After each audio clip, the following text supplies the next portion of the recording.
नमस्कार दोस्तों।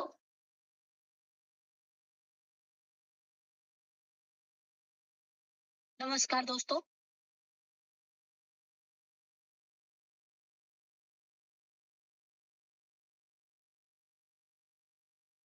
नमस्कार दोस्तों, स्वागत है आप सभी का हमारे YouTube channel UPSC PCS with Sonam में। आज की क्लासेस में हम daily current affairs daily current affairs पढ़ने जा रहे हैं और आज की क्लास जो सभी competitive exam like UPSC, BPSC, Bihar SSC, AEDO और बिहार बिहार और अदर स्टेट पीसीएस या फिर जो भी कॉम्पिटिटिव एग्जाम है, उन सभी के लिए ये क्लासेस महत्वपूर्ण होगी। तो सबसे पहले आज की क्लासेस में हम एग्रो बिहार के बारे में पढ़ने वाले हैं। बिहार सरकार ने 12 से 15 मार्च के दौरान पटना के गांधी मैदान में एग्रो बिहार का आयो, आयोजन करेगी। इसका उद्देश्य राज्य में कृषि को अधिक आधुनिक और लाभदायक बनाना। देश भर के प्रमुख कृषि उपकरण निर्माता अपने नवीनतम मशीन और तकनीकी का प्रदर्शन करेंगे। यह प्रसंस्करण, पशु एवं मत्स्य संसाधन, गन्ना उद्योग उद्योग और सहकारिता से जुड़े कई सरकारी विभाग भी इस योजनाओं में अपनी योजनाओं की जानकारी प्रस्तुत करेंगे। साथ ही किसान पाठशाला, इस कार्यक्रम के दौरान किसान पाठशाला आयोजित किया जाएगा जिसमें कृषि विशेषज्ञ किसानों को आधुनिक तकनीक एवं उन्नत मशीन के उपयोग के बारे में व्यवहारिक ज्ञान देंगे। तो एग्रो बिहार 2026 का मुख्य आकर्षण क्या है? तो यह किसानों के लिए आधुनिक कृषि संयंत्रों की भव्य प्रदर्शनी है। इसमें देश भर के प्रमुख कृषि यंत्र निर्माता भागीदार लेंगे और साथ ही प्रतिदिन किसान पाठशाला और विशेषज्ञों द्वारा तकनीकी जानकारी भी दी जाएगी। यह कृषि आधारित सांस्कृतिक कार्यक्रम होगा। इसके साथ ही यहाँ पर बिहार के व्यंजनों के विशेष फूड कोर्ट भी होंगे। और अनुदान राशि सीधे किसानों के खाते में भी दिया जाएगा। इसके बारे में भी जानकारी दी जाएगी। नेक्स्ट है राज्य व्यवस्था और शासन से आवश्यक वस्तु अधिनियम 1955 का आह्वान। ईरान पर इजरायल अमेरिका के हमले के कारण उत्पन्न तेल संकट के कारण केंद्र ने आवश्यक वस्तु अधिनियम 1955 लागू कर दिया है। आवश्यक वस्तु अधिनियम लागू करके सभी तेल शोध कंपनियों को द्रवीकृत पेट्रोलियम उत्पाद को अधिकतम करने और इसमें घरेलू उपभोक्ताओं को उपलब्ध कराने का निर्देश दिया है। आवश्यक वस्तु के उत्पादन, आपूर्ति और वितरण को विनियमित करने के लिए यह अधिनियम 1955 में लागू किया गया था। इसका उद्देश्य था आवश्यक वस्तुओं का समान वितरण सुनिश्चित करना, जमाखोरी और कालाबाजारी को रोकना, साथ ही आवश्यक वस्तु की कीमतें में वृद्धि और मुद्रास्फीति को नियंत्रित करना और संकट के समय आवश्यक वस्तुओं की आपूर्ति को भी बनाए रखना था।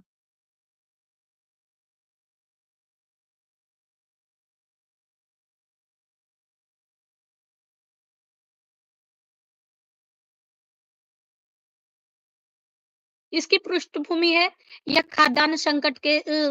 खाद्यान्न उत्पादन कम होने के कारण गंभीर संकट उत्पन्न हो गया था, इसलिए 1955 में इसे लागू किया गया था। साथ ही निर्यात पर निर्भरता, भारत आयात और खाद्य सहायता पर निर्भर था, जिसमें संयुक्त राज्य अमेरिका से सार्वजनिक कानून 480 कार्यक्रम के तहत गेहूं की आपूर्ति भी शामिल था। साथ ही जमाखोरी को रोकना भी इसमें शामिल है। इसमें आवश्यक वस्तु की परिभाषा, इस अधिनियम में आवश्यक वस्तु की कोई विशिष्ट परिभाषा नहीं दी गई है। तो एग्जाम में ये भी पूछे जा सकते हैं कि आवश्यक वस्तु अधिनियम 1955 में क्या आवश्यक वस्तुओं की परिभाषा ही दी गई है? तो नहीं। अधिनियम की धारा 2 में कहा गया है कि आवश्यक वस्तु से तात्पर्य इस अधिनियम की अनुसूची में निर्दिष्ट वस्तुएं से है, यानी कि अनुसूची अधिनियम की धारा 2 ए में जिन वस्तुओं को निर्दिष्ट किया गया है वही आवश्यक वस्तुएं हैं। इसकी कोई खास परिभाषाएं नहीं दी गई है। इस अधिनियम में आवश्यक वस्तुओं की सूची में किसी भी वस्तु को जोड़ना या घटाने की शक्तियां केंद्र के पास है।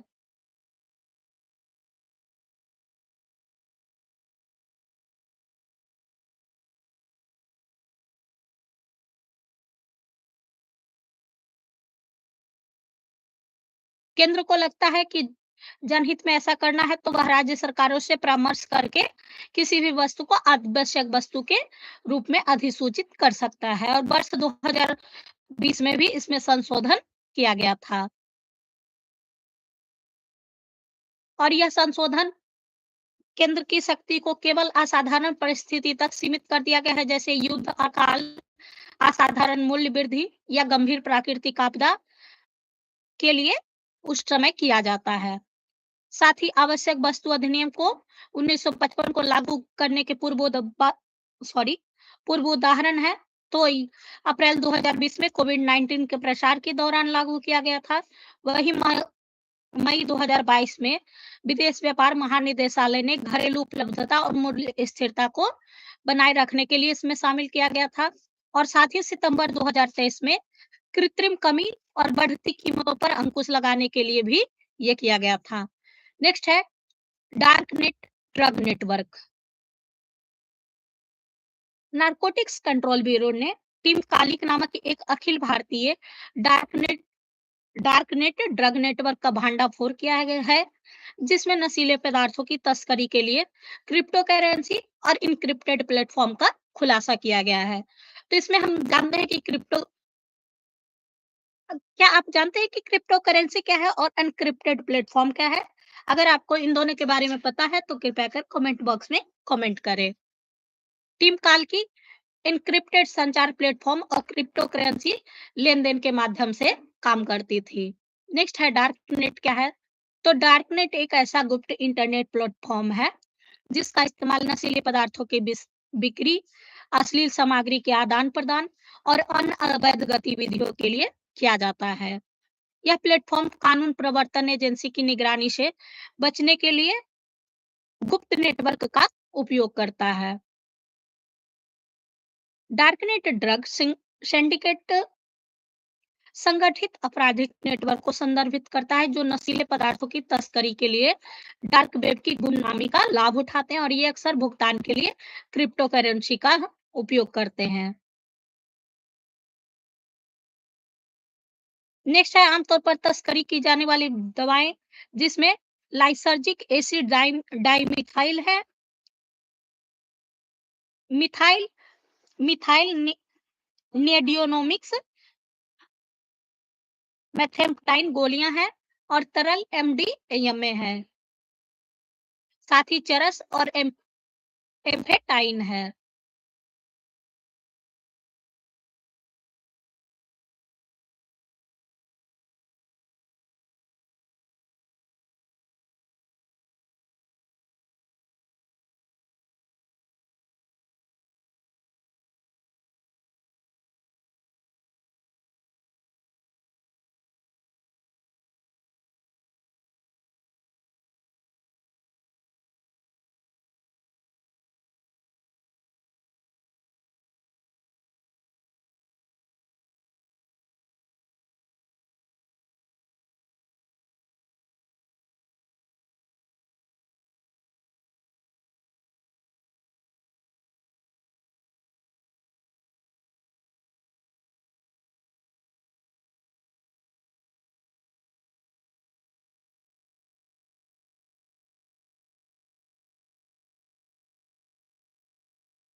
अब जब मान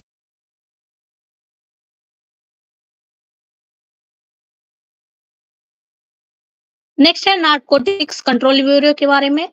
यह भारत की मादक पदार्थों की तस्करी और अवैध मादक पदार्थों से के सेवन से निपटने वाली सर्वोच्च एजेंसी है। इसकी स्थापना 17 को एनपीडीएस अधिनियम के अंतर्गत किया गया था। इसका मुख्यालय है नई दिल्ली में और इसका कार्य है केंद्र और राज्य स्तरीय प्रवर्तन निकाय को समन्वय हेतु नोडल एजेंसी के रूप में कार्य करती है। साथ ही खुफिया जानकारी और प्रवर्तन जानकारी एकत्र करना और अभियान चलाना इसका काम है।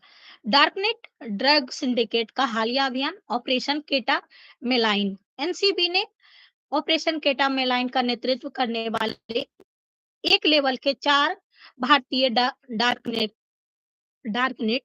ड्रग सिंडिकेट का भंडाफोड़ किया है। नेक्स्ट ऑपरेशन है ऑपरेशन जामबाड़ा।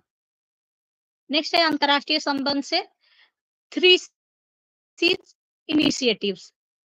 विदेश मंत्रालय ने रायसीना डायलॉग 2026 के दौरान 3 सीज इनिशिएटिव के लिए क्रोएशिया के एक विशेष दूत से मुलाकात की।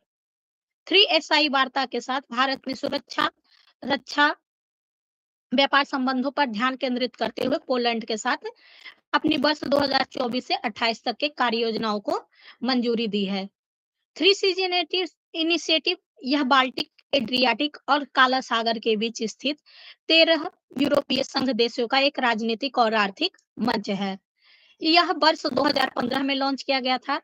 इसमें शामिल देश ऑस्ट्रेलिया, बुल्गारिया, क्रोएशिया, चेक गणराज्य, Estonia, Greece, Hungary, Latvia, Lithuania, Poland, Romania, Slovakia है। इसका उद्देश्य ऊर्जा, परिवहन और डिजिटल क्षेत्र में बड़े पैमाने पर बुनियादी ढांचा परियोजनाओं के माध्यम से मध्य एवं पूर्वी यूरोप में उत्तर दक्षिण कनेक्टिविटी को बढ़ावा देना है। नेक्स्ट है नेपाल में चुनाव हुआ। 5 मार्च 2026 को नेपाल में चुनाव हुआ और राष्ट्रीय स्वतंत्र पार्टी ने सीधे निर्वाचित 165 सीटों में 122 सीटों पर जीत हासिल की। तो इसमें नेपाल चुनाव से तो संबंधित कुछ बहुत इंपॉर्टेंट फैक्ट्स तो नहीं है, लेकिन हाँ वनडे एग्जाम में पूछा जा सकता है कि नेपाल के प्रधानमंत्री कौन है।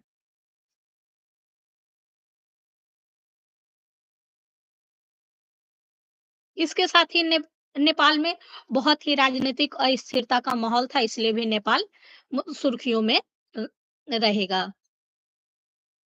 नेक्स्ट है अर्थव्यवस्था। तो जल महोत्सव 2026 केंद्रीय जल शक्ति मंत्रालय ने 8 मार्च को अंतर्राष्ट्रीय महिला दिवस के साथ जल अर्पण दिवस मनाते हुए जल महोत्सव का शुभारंभ किया, जिसमें पूरे देश में सुजलाम शक्ति दिवस के रूप में मनाया जाता है। जल महोत्सव देश भर में प्रतिवर्ष 8 से 22 मार्च तक मनाया जाता है। वहीं 22 मार्च को विश्व जल दिवस मनाया जाता है।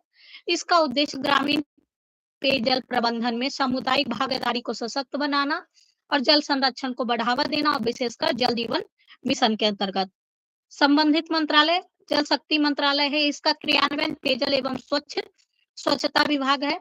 स्थानीय साझेदार ग्राम पंचायत, ग्राम जल स्वच्छ एवं स्वच्छता समिति और स्वयं सहायता समूह शामिल है। इसका उद्घाटन पहली बार वर्ष 2016 में किया गया था और 2026 का नारा है गांव का उत्सव देश का महोत्सव।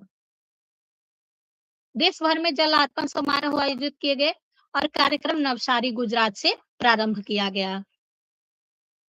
सुजलाम जल शक्ति दिवस का आयोजन अंतर्राष्ट्रीय महिला दिवस को ग्रामीण महिलाओं की जल शासन और प्रबंधन में नेतृत्व क्षमता को सम्मानित करने के लिए किया जाता है।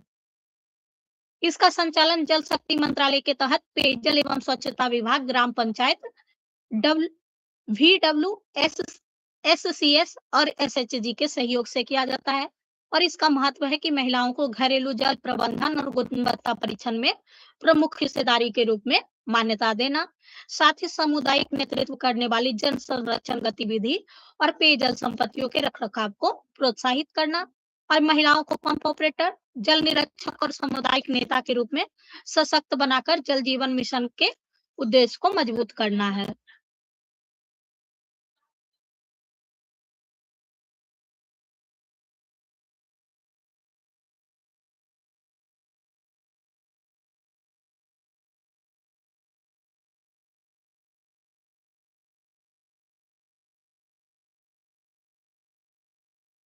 नेक्स्ट है national climate stack innovation challenge. National bank for agriculture and rural development NABARD ने गेट्स फाउंडेशन और डलबर्ग एडवाइजरी के सहयोग से national climate stack innovation challenge का शुभारंभ किया। यह ग्रामीण भारत के लिए नेशनल क्लाइमेट स्टैक के आधारभूत परतों के निर्माण के माध्यम से भारत की जलवायु लचीलापन संरचना को सुदृढ़ करने के उद्देश्य से एक राष्ट्रीय पहल है। इसका उद्देश्य भारत के वैज्ञानिक और नवाचार पारिस्थितिकी तंत्र को सक्रिय कर नेशनल क्लाइमेट स्टैक के विकास में योगदान के लिए प्रेरित करना है। इसकी अवधि 10 से 15 वर्ष के जलवायु जोखिम पूर्वानुमान ढांचे प्रदान करता है, जो क्लाइमेट स्टैक की आधारभूत पूर्वानुमान परत के रूप में कार्य कर सकता है। साथ ही जोखिम परत पर निर्मित व्यवहारिक यूज केस डैशबोर्ड प्रदान करती है ताकि परिचालन अनुप्रयोग और सिस्टम का एकीकरण प्रदान किया जा सके। नेक्स्ट इसी में नबार्ड के बारे में कि नबार्ड क्या है, तो यह भारत का शीर्ष विकास बैंक है। इसकी स्थापना 1982 में संसद के एक अधिनियम के तहत किया गया था और इसका उद्देश्य टिकाऊ और न्यायसंगत कृषि और ग्रामीण विकास को बढ़ावा देना है और इसका मुख्यालय मुंबई महाराष्ट्र में है और इसके वर्तमान अध्यक्ष हैं श्री साजी केवी। नेक्स्ट है समाचार में रहे स्थल सोलोमन द्वीप। सोलोमन द्वीप के कीरा के पास 6.7 तीव्रता की शक्तिशाली भूकंप आया, जिससे भूकंपीय रूप से सक्रिय प्रशांत क्षेत्र में झटका लगा। उत्तरी तट कीरा सबसे बड़ी बस्ती है और द्वीप का वैकल्पिक नाम मकीरा पश्चिम तट पर एक मिशन पोस्ट और बंदरगाह से आया है। सोलोमन द्वीप दक्षिण पश्चिम प्रशांत महासागर में एक द्वीप राष्ट्र है जो ऑस्ट्रेलिया के उत्तर पूर्व में फैला है और मिलेनेशिया क्षेत्र में लगभग 1000 द्वीप से मिलकर बना है। यह प्रशांत अग्नि वलय का हिस्सा है जहां से ऑस्ट्रेलिया प्लेट और प्रशांत प्लेट आपस में मिलती हैं। इसकी संरचना 2 समानांतर श्रृंखलाओं में ज्वालामुखी द्वीप और छोटे मूंगा एटॉल्स हैं। यह पहाड़ी और वनों से घिरी हुई है। इसके दक्षिण में कोरल सागर है और उत्तर पूर्व में प्रशांत महासागर है और इसकी जलवायु उष्णकटिबंधीय महासागरीय है। साथ ही यहाँ की वनस्पतियां तो पौधे, पक्षी, सरीसृप हैं। नेक्स्ट है महत्वपूर्ण दिवस और घटनाएं। तो अंतर्राष्ट्रीय महिला दिवस प्रत्येक वर्ष 8 मार्च को अंतर्राष्ट्रीय महिला दिवस मनाया जाता है। इसका उद्देश्य सामाजिक, आर्थिक, सांस्कृतिक एवं राजनैतिक क्षेत्र में महिलाओं की उपलब्धि और योगदान को मान्यता देना है। इसकी शुरुआत 20 शताब्दी के आरंभ में उत्तरी अमेरिका और यूरोप के श्रमिक आंदोलन से हुई थी, जिसका उद्देश्य महिलाओं के अधिकार, बेहतर कार्य स्थिति और राजनीतिक भागीदारी को सुनिश्चित करना है। और इस दिवस का प्रस्ताव कोपेनहेगन में आयोजित कार्यरत महिलाओं के द्वितीय अंतर्राष्ट्रीय सम्मेलन में क्लारा जेटकिन ने अंतर्राष्ट्रीय स्तर पर इस दिवस को मनाने का प्रस्ताव रखा था और इसका पहला अंतर्राष्ट्रीय महिला दिवस 19 मार्च 1911 को मनाया गया। इसके बाद वर्ष 1913 में इस दिवस को 8 मार्च को मनाने का निर्णय भी लिया गया। इस वर्ष की थीम है सभी महिलाओं और बालिकाओं के लिए अधिकार, न्याय और कार्रवाई। और इसका महत्व है लैंगिक असमानता को उजागर करना, महिलाओं के अधिकारों की वकालत करना और लैंगिक समानता के लिए वैश्विक स्तर पर कार्रवाई को प्रोत्साहित करना।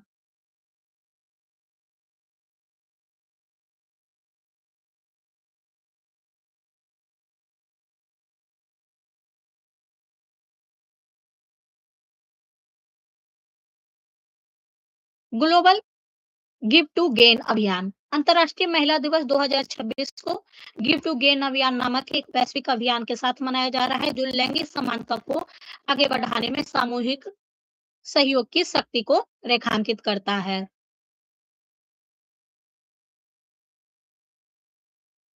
यह अभियान व्यक्तियों, संगठनों और समुदाय को समय, संसाधन और मार्गदर्शन और अवसर प्रदान करने के लिए प्रोत्साहित करता है। नेक्स्ट है अंतर्राष्ट्रीय महिला न्यायाधीश दिवस। प्रत्येक वर्ष 10 मार्च को अंतर्राष्ट्रीय महिला न्यायाधीश दिवस मनाया जाता है। इसका उद्देश्य न्यायपालिका में महिलाओं के योगदान और सम्मान को प्रोत्साहित करना है। ये इस दिवस की स्थापना संयुक्त राष्ट्र महासभा द्वारा 2021 में की गई और पहली बार इसे 2022 में वैश्विक स्तर पर मनाया गया और 2026 में अंतर्राष्ट्रीय महिला दिवस का 5वां वार्षिक आयोजन किया जा रहा है। और इसका थीम है विमेन जजेज on the bench and beyond, protecting access to justice. Next है सीआईएसएफ स्थापना दिवस। सीआईएसएफ का स्थापना दिवस प्रति वर्ष 10 मार्च को मनाया जाता है और इस बार सीआईएसएफ का 57वां स्थापना दिवस है। सीआईएसएफ का गठन वर्ष 1969 में सीआईएसएफ अधिनियम 1968 के तहत किया गया है। सीआईएसएफ के महानिदेशक वर्तमान में प्रवीण रंजन है। खेल से संबंधित अस्मिता पहल। हाल ही में पीएम ने अस्मिता पहल पर प्रकाश डालते हुए एक लेख साझा किया है। यह खेलो इंडिया कार्यक्रम के अंतर्गत महिलाओं के खेल को बढ़ावा देने के लिए एक समर्थित पहल है। अस्मिता का फुल फॉर्म है achieving a sport milestone by inspiring women through action. इसका मंत्रालय है युवा कार्य एवं खेल मंत्रालय है और इसकी कार्यान्वयन एजेंसी है स्पोर्ट अथॉरिटी ऑफ इंडिया और माई भारत। इसका उद्देश्य जमीनी स्तर पर सशक्तिकरण, प्रतिभा की पहचान और 2036 के ओलंपिक की पोली के लिए महिलाओं को प्रशिक्षण देना है।